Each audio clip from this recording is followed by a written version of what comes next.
Matagumpay na naisagawa ng mga tauhan ng Technical Support Company, Regional Mobile Force Battalion 15 ang 3 araw na Search and Rescue Training na tinawag na Manning Community Emergency Response Intervention Training o MERIT Program para sa 24 na tauhan ng Itogon Suyok Resources Incorporated sa Sangilo, Itogon, Benguet.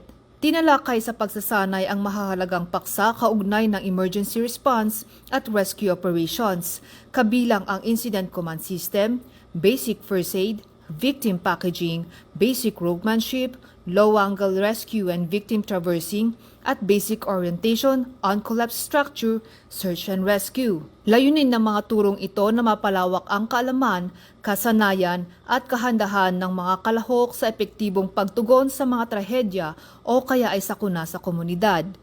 Bilang bahagi ng pagpapatibay sa mga konsepto at teknik na tinalakay, hinati ang mga kalahok sa 3 pangkat at isinilalim sa mga practical at scenario-based exercises na ginaya ang mga aktwal na insidente ng emerhensiya.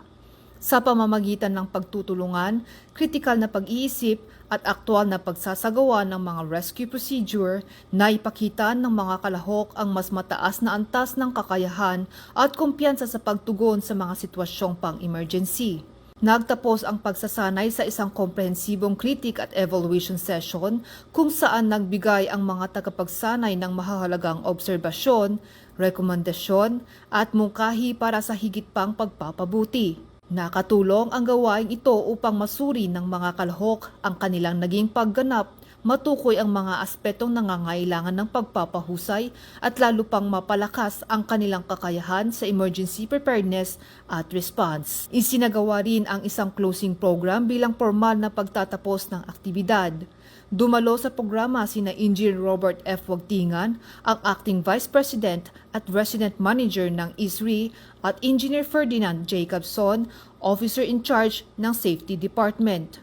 Ang kanilang pagdalo ay nagbigay diin sa kahalagahan ng pagsasanay at nagsilbing pagkilala sa matagumpay na pagkumpleto ng MERIT program. Higit pa rito, lalo nitong pinagtibay ang ugnayan ng organisasyon at mga stakeholders sa emergency response sa pagsusulong ng kaligtasan, kahandahan at katatagan ng komunidad.